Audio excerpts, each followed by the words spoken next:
Dear students, today we continue the numericals. Yesterday we have seen the up to 12 numericals. Today we start the what is here? Two cars A and B at rest. Two cars A and B at rest means initial velocity of car A is 0 and initial velocity of car B is 0. If A starts with uniform velocity of and uniform velocity starting from rest and the velocity VA is equal to 40 meter per second and B starts in the same direction with constant acceleration AB is equal to 4 meter per second square. Then B will catch A after how much time? B will catch A after how much time? पाय बेटा, आता इथं जर तुम्ही पाहिलात एक car इथं ठेवली आपण अशी ए आणि दुसरी कार आपण घेतली बी. हे दोन्ही सुरुवातीला रेस्ट आहेत आणि ए मूव्ह होत आहे. याची युनिफॉर्म वेलॉसिटी म्हणजे कॉन्स्टंट वेलॉसिटी आहे ती तुम्हाला दिलेली आहे 40 मीटर पर सेकंद आणि बी युनिफॉर्मली ॲक्सलरेटिंग कॉन्स्टंट ॲक्सलेशन आहे. तर बेटा आपल्याला फर्स्ट कायनेमॅटिकल इक्वेशन आता थोड्या वेळानंतर हे दोन कार इथं मीट होतील. तर दोन्ही time t is equal to start झालं इथून किती वेळेनंतर हे दोन्ही एकमेकांना मीट होतील असं विचारलेलं आहे. तर पहिल्या कारसाठी S A is equal to initial velocity 0 ut plus half AT square. आता कॉन्स्टंट ॲक्सलेशन आहे याचा अर्थ व्हेलॉसिटी किती आहे 40 इंटू टी प्लस 1/2 इंटू 0.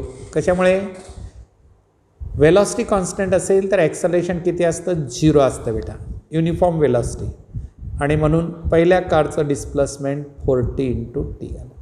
किती आलं 40 इंटू टी. चला आता दुसरी कार हे युनिफॉर्म मोशन झाली.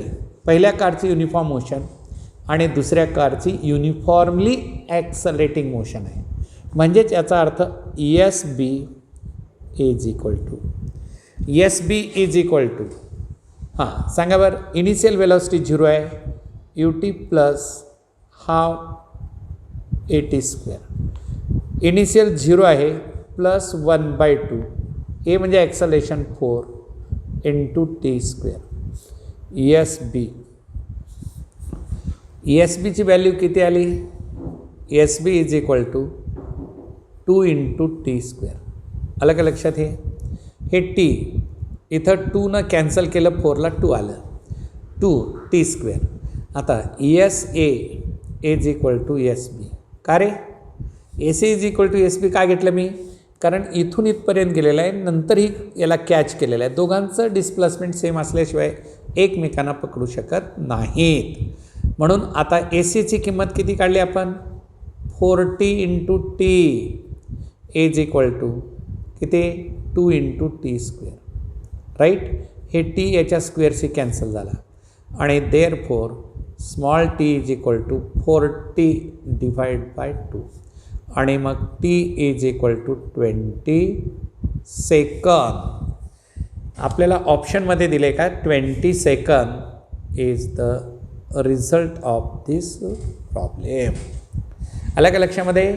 या ठिकाणी दोन मोशन आहे. पहिल्या कारची युनिफॉर्म मोशन आहे आणि दुसऱ्या कारची युनिफॉर्मली ॲक्सलरेटिंग मोशन आहे. म्हणून कशा पद्धतीनं प्रॉब्लेम सॉल्व करायचा हा थोडं कॉन्सन्ट्रेशन ठेवून जर आपण सॉल्व केलं तर काही अडचण येऊ शकत नाही. हां आता पहा बेटा दुसरा प्रॉब्लेममध्ये काय दिलेलं आहे लक्ष देऊन. दुसरा problem the motion of a particle is describe by the equation. कोणतं equation? x is equal to a plus b t square, where a बरोबर एची किंमत तुम्हाला दिलेली आहे 15 सेंटीमीटर कॉन्स्टंट आणि b is equal to 3 centimetre per second square. Its instantaneous velocity at time t is equal to 3 सेकंदला velocity काढायची. पाय बेटा, इथं डिस्प्लेसमेंट तुम्हाला दिलेलं आहे, वेलॉसिटी काढायचं असेल तर याचा डेरिव्हेटिव्ह, तर d x by d t is equal to, सांगा बरं डेरिव्हेटिव्ह, कॉन्स्टंट ए आहे derivative 0 plus b into constant आणि टी स्क्वेअरचा डेरिव्हेटिव्ह किती येतो 2t आणि d x by d t म्हणजे वेलॉसिटी किती आलं 2 into b into t, right, and that is equal to 2 into what is the value of b, बीची value 3 आणि t at the end of 3 second इथं 3 दिलं. किती आलं सांगा बरं, 3 त्रिकण 9, 9 दोने 18, 18 centimetre per second is the result of this problem. आलं का लक्षामध्ये, ऑप्शनमध्ये दिलेलं 18 centimetre per second is the instantaneous velocity. फक्त काय लक्षात ठेवायचं आहे, हे तुम्हाला इन्स्टंटेनियस डिस्प्लेसमेंट दिलं, डिस्प्लेसमेंटचा डेरिव्हेटिव्ह आपण जर घेतलात तर तो काय येतो वेलॉसिटी. डेरिव्हेटिव्ह म्हणजे d by d t, d by d t, आणि हा डेरिव्हेटिव्ह आपण लर्न केला इथं. टी स्क्वेअरचा डेरिव्हेटिव्ह 2t येतो, v is equal to 2b into T.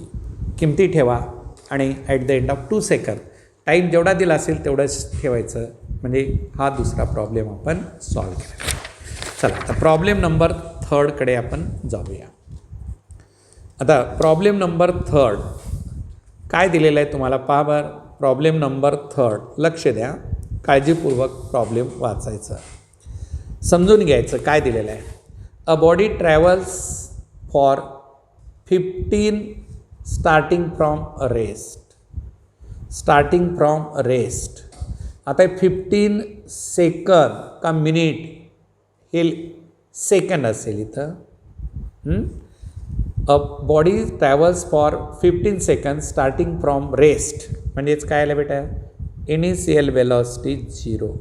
Starting from rest म्हणलं ठोकताळाच लक्षात ठेवायचं की आपल्याला यूची किंमत 0 दिलेली आहे. With constant acceleration A constant acceleration. If it travels A distance S1, S2 and S3 in the first 5 seconds, second 5 seconds and next 5 seconds. पहा, आता मी तुम्हाला इथं देतो, फिगर काढतो म्हणजे आयडिया क्लिअर. ए पासून पार्टिकल इथं बी पर्यंत गेला, हे पहिले किती 5 second, T1 is equal to 5 second आणि याचं डिस्प्लेसमेंट किती आहे S1. परत तो पार्टिकल इथून इकडे गेला, सी पोझिशनपर्यंत गेला, किती टाईम किती झाला T2 इज इक्वल टू सुरुवातीपासून 10 आणि इथून बी पासून सी पर्यंत किती 5 सेकंद आणि परत तो काय केला सी पासून डी ला गेला, S3 आहे हे आणि time T3 is equal to 5 second. आता तुम्ही काय करायचं, इथून इथपर्यंतचं टाईम इंटरवल जे आहे 5, इथून 5, हे 5 आणि 5. आपण स्टार्टिंग फ्रॉम रेस्ट म्हटलं तर आपण कोणता फॉर्म्युला यूज करायचा, कायनेमॅटिकल इक्वेशन ऑफ मोशनचा बेटा. कोणता formula, S1 is equal to, सुरुवातीला मी फॉर्म्युला डिराईव्ह करून दाखवतो, नंतर डायरेक्ट वापरणार आहे. Initial velocity ut plus half AT². Initial time 0 आहे plus initial velocity 0, 1/2 a into T1². आता S2 dash is equal to initially 0 plus 1/2 a into T2 square 1/2 A into T2 square. आता S2 dash minus S1 is equal to 1/2 A into T2 square minus 1/2 A into T1 square and that is equal to 1/2 A common काढला आणि हा T1 square T2 square minus T1 square भेटा. Right, याला आपण काय म्हणूया S2 dash minus S1 म्हणजे S2. आता डायरेक्ट मी फॉर्म्युला वापरतो इथं, म्हणजे S2 divide by S1 is equal to T2 square minus T1 square divided by T1 square. आता S2 म्हणजे इथून इथपर्यंतचा टाईम कोणता, इथून इथपर्यंतचा तुमचा T2 घ्या आणि हा T1 आणि इथून इथपर्यंतचा टाईम म्हणजे T2 मायनस T1 इथपर्यंतचा. तर किती आलं बेटा हे S2 by S1 is equal to T2 म्हणजे किती 10, 10चा square 100 minus T1 25 divided by 25 is equal to 75 divide by 25 is equal to 3. S2 by S1 is equal to 3. आता S3 by S1 is equal to सांगा बेटा किती येतात. S3 म्हणजे directly आपण T3 minus T2 square divided bye हे T2 square. T2 म्हणजे इथून हे इथून इथपर्यंतचं, त्याच्यातून हे वजा करायचं. तर पहा बरं आता किती T3 म्हणजे किती 15चा स्क्वेअर 225 मायनस T2 किती 100 डिवायडेड बाय T2 म्हणजे किती 100 and that is equal to किती आलं 125 अपॉन 100 दॅट इज 5/4. हे S3 by S1 is equal to 5/4. S3 by S1 is equal to किती आलं 5/4. आला ना लक्षामध्ये कसं सॉल्व केलं तो प्रॉब्लेम. फक्त थोडं लक्ष ठेवायचं बेटा, सिस्टमॅटिक पद्धतीनं कॅल्क्युलेशन केले आपण तर तुम्हाला लक्षात येऊ शकतं. आणि मग याला आपण या प्रॉब्लेममध्ये किमती जर ठेवला तुम्ही म्हणजे ही जी व्हॅल्यू T1 आहे ना बेटा इथं T1 म्हणजेच 25 आहे ह्याच्यात म्हणजे 25 येईल बरं का. इथं थोडं करेक्शन बेटा 25 S1 घेतलं ना इथं T1 घेतलं आणि मग इथं जे आपण घेतलं तर हे येईल किती 125 भागिले 25 5:1 5:1 आणि मग आपण याला तुलनात केलात तर काय येतं सांगा बरं मला. S2 बाय S1 3 किंवा S2 is equal to 3S1 S2 is equal to 3S1 या इक्वेशननुसार आपण याला इक्वेशन फर्स्ट म्हणलं, याला इक्वेशन सेकंड म्हणलं तर S2 is equal to 3S1 and सांगा मला काय येतं S3 is equal to 5S1 5S1.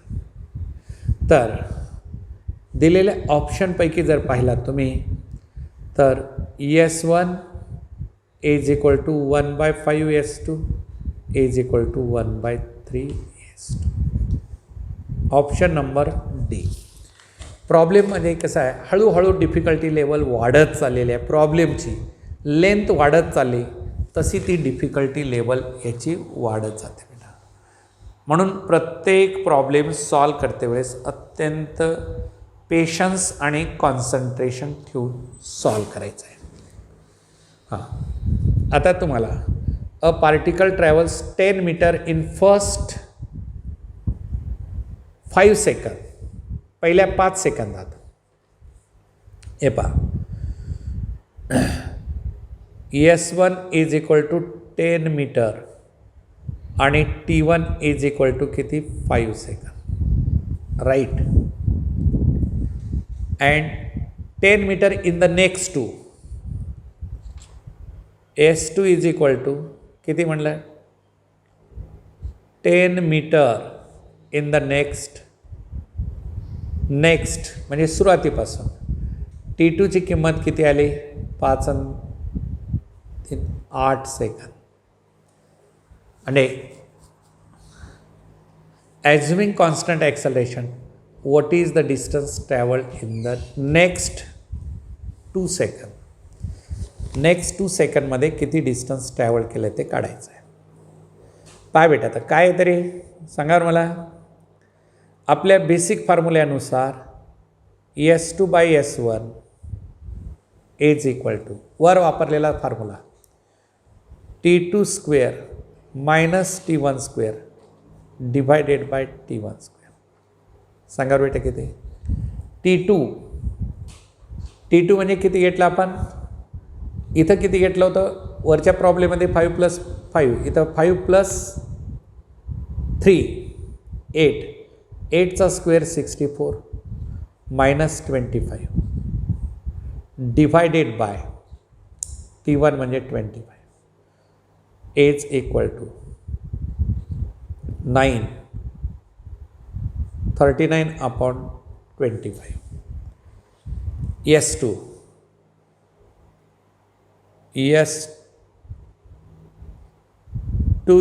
ही किंमत आली असेच राहणे.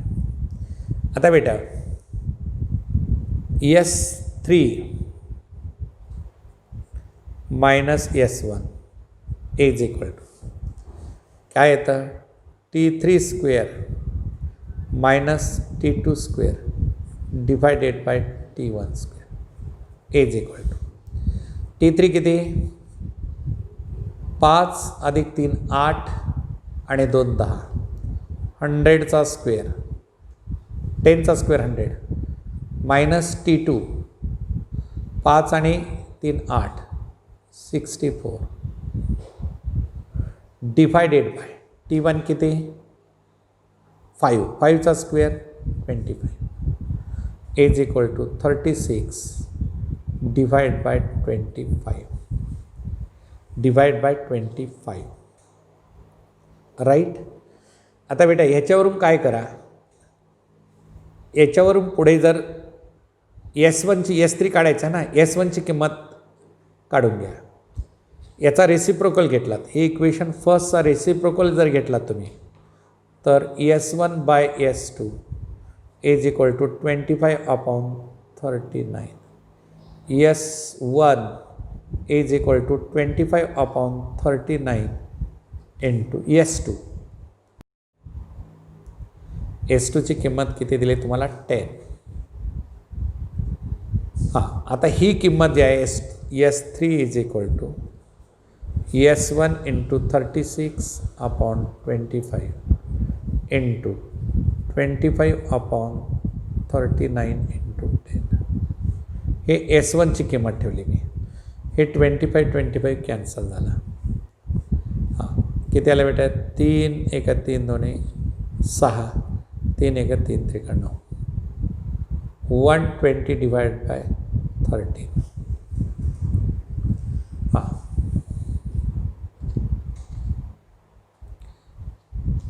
तेरे 4 उदर्श 104, 120 मधून 104 किती राहिले 104 म्हणजेच 8 पॉइंट समथिंग 13 संग 78 तेरी 70 91 तेरी 80 4 दर्श 104 120 मधून 4 म्हणजे 16 हां ॲप्रॉक्सिमेटली 9 येऊ लागले आपल्याला. तेरी 80 4 होते 93 90 117 9 64 117 परत किती उरले 3 30 17 दुणे 13 दुणे नियर अबाउट एवढे येतात. हे ऑप्शनमध्ये तुमच्या b option that is the result. Okay नाव नेक्स्ट प्रॉब्लेम पाहावे आता. Next problem number 17. A stone falls from a balloon that is descending at a uniform rate. Uniform रेटचा अर्थ काय आहे? वरून खाली येत आहे त्याची स्पीड आहे ती किती दिलेली आहे आपल्याला 12 metre per second. The displacement of the stone from the point of release yes काढायचं आहे आणि टाईम दिलेला आहे 10 सेकंद. छान प्रॉब्लेम. आता साइन कन्व्हेन्शनचा यूज कसा करणार तुम्ही त्याच्यावर वरून खाली येत आहे minus S is equal to minus u t minus 1/2 G into T square. Sign convention एखादी बॉडी वरून खाली येत असेल तर सर्व निगेटिव्ह म्हणजेच पॉझिटिव्ह होतं. तर S is equal to initial velocity 12 into t 10 plus 1/2 g 10 into T square 100 and that is equal to 120 plus हे 500 and that is equal to 620 metre. आता जीची किंमत 10 घेतलात तर 610 येतं. आपण कॅल्क्युलेशनमध्ये आपण 9.8 घ्यायचं नाही. कॅल्क्युलेशन कॉम्प्लिकेटेड होतात आणि आपल्याला कॅल्क्युलेशन सिम्पल करायचे आहेत म्हणून या ठिकाणी आपण सिम्पल वेनं प्रॉब्लेम सॉल्व केला बेटा. अगदी स्ट्रेट फॉरवर्ड प्रॉब्लेम आहे. यात काही अडचण अजिबात नाही. सरळ रेषेत हा प्रॉब्लेम आहे. चला बेटा आता 18 नंबरचा प्रॉब्लेम पहा रे. A body a is projected upward with velocity of वर फेकलेला आहे प्रोजेक्टेड अपवर्ड 98 मीटर पर सेकंदनं ती बॉडी वर फेकलेली आहे. The second body is projected upward with the same initial velocity but after पहिलं टाईम टी असेल तर दुसरं t-4 सेकंद. पहिला टाईम टी असेल आफ्टर 4 सेकंद म्हणलेला आहे. 4 सेकंदानंतर दुसरी बॉडी फेकलेली आहे. Both the bodies will meet after. तर दोन्ही बॉडी एकत्र मीट होतील तर ते दोन्ही बॉडी एकत्र केव्हा मीट होतील असं विचारलं भेटेल तुम्हाला. इथं सांगा बरं केव्हा मीट होतील. येस कशा पद्धतीनं प्रॉब्लेम सॉल्व करायचा तर पहिल्यांदा आपण कोणतं second kinematical equation kinematical equation use करायचं. पहिल्या बॉडीसाठी for the first body S1 is equal to ut plus 1/2 AT square. आता S1 is equal to 98T plus 1/2 G into T square. हे पहिल्या बॉडीसाठी झालं. For second body S2 is equal to U into t-4 पहिली बॉडीच्या नंतर 4 सेकंदानं दुसरी बॉडी म्हणली प्लस 1/2 जी इंटू t-4चा स्क्वेअर बेटा जी मायनस 4 आणि टीचा स्क्वेअर. आलं का लक्षामध्ये? तर आता आपल्याला इथं जे घेतलेलं आहे आपण एची किंमत acceleration due to gravity always negative म्हणतो ना आपण, म्हणून आपण काय करायचं इथं हे मायनस जी म्हणून इथं मायनस करा. आता इथं सुद्धा डायरेक्ट जीच आपण ठेवलेला आहे म्हणून याला मायनस. वर जात असेल तर मायनस, खाली येत असेल तरी जी मायनस असेल. साइन कन्व्हेन्शनचा यूज करून बेटा. आता हे किती आहे 98 टी मायनस 98 इंटू 4 मायनस 1/2 जी into T square minus 8t आणि प्लस 16 टी मायनस 4चा स्क्वेअर सॉल्व करून घेतला ब्रॅकेट. हां आता पाय बेटा हे तुम्हाला S2 दिलेलं आहे. हे तुम्हाला काय दिलेलं आहे S2ची किंमत आपण वर्कआउट केलेली आहे. आता हे दोन बॉडी एकत्र मीट होतील. हे पहा एक बॉडी खालून वर फेकली आणि 4 सेकंदानंतर दुसरी बॉडी फेकली. भलेही पहिली बॉडी वर जाऊन खाली येत असेल आणि खालची बॉडी वरत असेल तर दोन्हीचं डिस्प्लेसमेंट सेम होणार ना. आता पहा इथं मी सांगतो तुम्हाला ही पहिली बॉडी जी असेल इथं ही बॉडी ग्राउंडपासून इथं गेली आणि ती परत आली आणि ही दुसरी बॉडी इथं आली. हे दोन बॉडी एकत्र इथं मीट होतात. तर या दोन्हीचं डिस्प्लेसमेंट सारखंच आहे म्हणून आपण इथं काय करायचं S1 is equal to S2. आता S1ची किंमत ऑलरेडी आपल्याला माहीत आहे 98t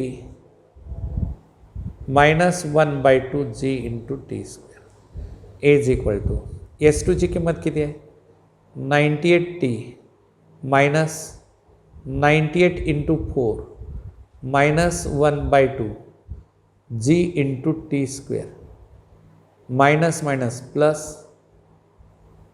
8t इंटू 1/2 जी आणि मायनस 16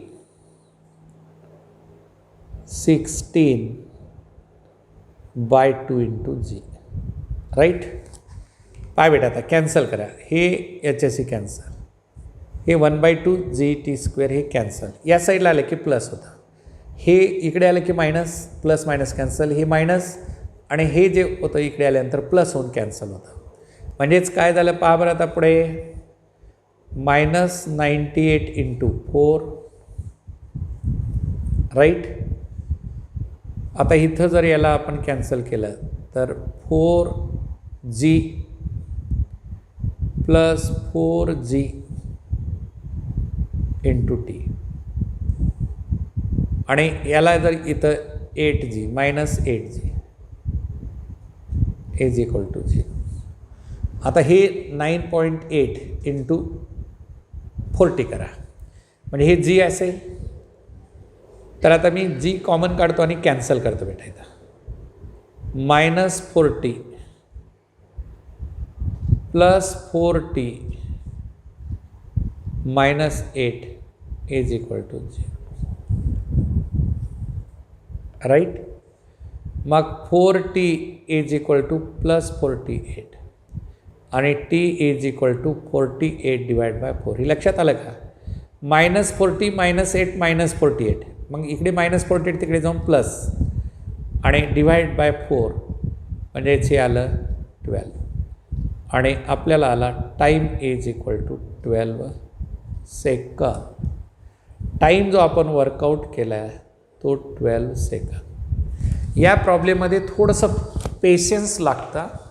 प्रॉब्लेम सॉल्व जेव्हा करतो आपण त्यावेळेस त्या प्रॉब्लेमला पेशन्स लागतं आपल्याला. म्हणजे लेंथ कशा पद्धतीनं ट्राय टू अंडरस्टँड, समजून घ्या प्रॉब्लेम. थोडी लेंथ जास्त असेल पण काही अडचण येत नाही. प्रॅक्टिस केल्याशिवाय अशा टाईपचे न्यूमरिकल्स आपल्याला क्लिअर होणार नाहीत. आता त्यानंतर बेटा पुढचा जो प्रॉब्लेम आहे, सर्वच प्रॉब्लेम टिपिकल नसतात, काही सिम्पल असतात, काही टिपिकल असतात. व्हरायटीज ऑफ प्रॉब्लेम्स आपल्याकडे आहेत, ते प्रत्येक सॉल्व करायचं. Two bodies of different masses, पहिल्याचं मास, आणि कायनॅमॅटिक्समध्ये मासेसचा काही यूजच नाही बेटा, कारण मासवर ते मोशन डिपेंडन्सी नाही. Are dropped, DRO, dropped from to different heights A and B. आता ही पहिली हाईट A इथून आणि ही दुसरी हाईट B, सरफेसपासूनची इथपर्यंतची वरून टाकलेली आहे. ही बॉडी असं रिलीज केली, ही बॉडी असं रिलीज केली. The ratio of the time taken by the two bodies to cover drop म्हणलं की दोन्हीची ही initial velocity UA is equal to UB is equal to 0. तर वरून खाली पडत आहे. येस, पहिली body A is equal to initial 0 असल्यामुळे 1/2 G इंटू TA², राईट. आणि मग त्याला आपण TA² is equal to 2SA upon G आणि TA is equal to root of 2 time SA upon G. आता बेटा similarly SB is equal to 0 plus 1/2 G into TB² आणि SB is equal to 1/2 G into TB². And therefore TB² is equal to, solve करत चला, फक्त solve करत चला, 2 time SB divided by काय आलं राजानो G. हे स्क्वेअर रूट घेतला ना रूटमध्ये, तर तुम्हाला विचारले काय, the ratio of time taken TA upon TB is equal to root of 2SA upon G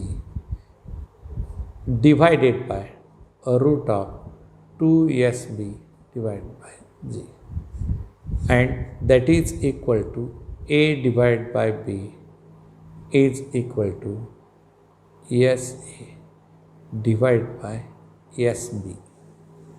SA divided by SB. AC ची किंमत A दिलेला आहे आणि SB ची किंमत B दिलेला आहे. Root of AS to B, root of AS to B. चला बेटा, लक्षात आलं ना प्रॉब्लेम. कायनॅमेटिकल इक्वेशन ऑफ मोशनचे ॲप्लिकेशन्स आहेत, आणि मग हे कायनॅमेटिकल इक्वेशन्स ऑफ मोशनचे ॲप्लिकेशन असतील तर त्या पद्धतीनं ते इक्वेशन यूज करायचं आहे. आता second kinematical equation of motion use केलेलं आहे, आणि अशा पद्धतीनं आपण हे न्यूमरिकल सॉल्व केलेले आहेत. आता त्यानंतर बेटा पुढचा न्यूमरिकल आपल्याला सॉल्व करायचा आहे. पहा ना, अ बॉडी फॉल्स, लक्ष द्या, म्हणजे इथं जर तुम्हाला पाहिलात तर a body falls freely from rest, याचा अर्थच काय, इनिशियल वेलॉसिटी याची 0 आहे. It covers as much distance in the last second of its motion as covered in the first 3 second. पहिल्या 3 सेकंदातलं जे डिस्टन्स आहे तेवढंच डिस्टन्स लास्ट सेकंदामध्ये आहे. The body has fallen for a time of. तर बेटा आता पहिल्या 3 सेकंदातलं distance UT plus half AT². तर किती आलं सांगा बरं मला. S1 is equal to initial 0 plus 1/2 A into Aच्या ऐवजी G येईल आता. T² म्हणजे 3चा square 9 and S1 is equal to 9/2 into G. आता डिस्प्लेसमेंट पहिल्या 3 सेकंदातलं जेवढं डिस्प्लेसमेंट आहे तेवढंच लास्ट सेकंड. काय रे formula, displacement of the particle in last second of motion during nth second of motion is equal to U plus A/2 म्हणजे G/2 into 2n minus 1. आता हे S1 is equal to SN म्हणजे पहिल्या 3 सेकंदातलं जेवढं displacement आहे तेवढंच last सेकंदातलं आहे. म्हणजे काय आलं, हे 9/2 into G is equal to initial velocity ही 0 असल्यामुळे हे 0 भेटायचं. तर g/2 इंटू 2n-1 हे g/2 कॅन्सल. काय आलं सांगा बरं मला. 9 इज इक्वल टू 2n-1 आणि 2n, therefore 2n is equal to 9 + 1 आणि 2n इज इक्वल टू 10 आणि n is equal to 10/2 is equal to 5. n is equal to 5. n is equal to 5 right. तर nची किंमत जी असेल ती 5. आल्या लक्षामध्ये. म्हणजे पहिल्या आता इथून अशी बॉडी फॉल होत आहे. हे 3 सेकंदामध्ये बॉडी इथपर्यंत आली आणि हे शेवटच्या सेकंदात हे जेवढं डिस्प्लेसमेंट S3 आणि हे डिस्प्लेसमेंट SN सारखं म्हणलेलं आहे, म्हणून आपण त्याला इक्वेट केलं आणि तो न्यूमरिकल आपण इथं सॉल्व केलेला आहे. आलं का लक्षात. प्रत्येक न्यूमरिकल इक्वली वेटेज असतात आणि तशा पद्धतीने आपण सॉल्व करायचं. हां, आता पुढे काय म्हणलेलं आहे बेटा, पहा न्यूमरिकल नंबर 21 फोकस करा. 21 नंबरचा जो न्यूमरिकल आहे त्याकडे लक्ष कॉन्सन्ट्रेट करा. A body is released from great height and falls freely towards the earth. Another body is released from the same height exactly 1 second later. आपण आत्ता सॉल्व केलेलं आहे. पहिला आपण t सेकंद असेल तर दुसऱ्याला t-1 सेकंद, एवढंच त्याच्यात हिंट आहे. पहिली बॉडी रिलीज केलं त्याला किती वेळ लागलेला आहे, t सेकंद. दुसऱ्या बॉडीला रिलीज केलं त्याला किती वेळ लागलेला आहे, 1 सेकंद उशिराने टाकला आहे. तर या दोन्हीमधलं separation, the separation between the 2 bodies 2 second after the release of the second body. Second body release केल्यानंतर 2 सेकंदाला, हे इम्पॉर्टंट वर्ड आहे, 2 बॉडीज, हे इथलं 2 सेकंड्स ऑफ, म्हणजे दुसऱ्या बॉडीला 2 सेकंद तर पहिल्या बॉडीला 3 सेकंद. म्हणजे पहिल्या बॉडीला किती वेळ लागलेला आहे, पहिल्या बॉडीला किती वेळ लागलेला आहे 3 सेकंद. दुसऱ्या बॉडीला किती लागलेला आहे 2 सेकंद. आणि या दोन्ही डिस्प्लेसमेंटमधला डिफरन्स घ्यायचा आहे. म्हणजे S1 इज इक्वल टू, आता फ्रीली फॉल्स आहे, वरूनच टाकलेला आहे, तर U0 ut plus half GT². S1 is equal to 0 - 1/2 G into T². पहिल्या बॉडीला 3चा स्क्वेअर 9. अलग लक्षामध्ये. आता त्यानंतर दुसऱ्या बॉडीला 2 second, initial velocity 0 - 1/2 G into T² means 4. T² means 4. आणि या दोन्हीमधला डिफरन्स आपल्याला विचारलेला आहे. तर S1 - S2 is equal to, हां सांगा, 1/2 G इंटू 9 - 1/2 G इंटू 4. हे आलं ना. ही बॉडी वरून खाली येत आहे, म्हणजे हे निगेटिव्ह आहे, हे निगेटिव्ह, हे निगेटिव्ह, हे दोन्ही पॉझिटिव्ह. म्हणजेच किती आला, यातून हे वजा केलं. कॉमन काढा, 1/2 G कॉमन काढला, 9 - 4. 9 - 4 S1 - S2 is equal to 1/2 into जीची किंमत 10 घ्या, 9 - 4 म्हणजे 5. इथं आपण किती घेतलं 5. S1 minus S2 is equal to 25 metre आलं. जीची 10 घेतला तर तेवढी किंमत येते. म्हणजे आपला ऑप्शन डी करेक्ट आहे. आपलं ऑप्शन जे असेल ते कोणतं आहे इथं? डी ऑप्शन करेक्ट आहे बेटा. आता त्यानंतर 22 नंबरचा जो न्यूमरिकल आहे त्याकडे लक्ष द्या. A stone dropped from the top of the tower touches the ground in 4 second. फक्त 4 सेकंदात वरून सोडला, 4 सेकंदात खाली पडलेला आहे आणि इनिशियल वेलॉसिटी 0. ड्रॉप म्हटलं की वरून initial velocity. The height of the tower is. आपण सॉल्व केला असेल असे. कोणता यूज करायचा बेटा? Second kinematical. S is equal to U T plus half G T square. वरून खाली येत आहे minus S is equal to 0 minus 1/2 G into T square. हे मायनस मायनस प्लस आणि एस इज इक्वल टू 1/2 जीची किंमत 10 into T square 16 8 that is 80 meter. That is equal to 80 meter is the numerical of this problem. We solve all the numericals what we learned here. दिसते का बेटा? सर्व numericals पहा. तुम्हाला जे दिसत आहेत सर्व न्यूमरिकल्स पुढे दिसत आहे. या न्यूमरिकलमध्ये काय यूज केला? सेकंड. परत एक वेळेस मी सांगतो. A stone dropped he height आहे. टावर आपण ज्याला म्हणलेलं आहे. इथून एक स्टोन असा ड्रॉप केला, अर्थवर ते पडणार आहे. तर या स्टोनला ड्रॉप केल्यानंतर द ग्राउंड इन 4 सेकंद. इथून खाली पडण्यासाठी टाईम किती लागलेला आहे? 4 सेकंद. आणि इनिशियल वेलॉसिटी किती आहे? 0 आहे. तर second kinematical S is equal to U T plus half G T square.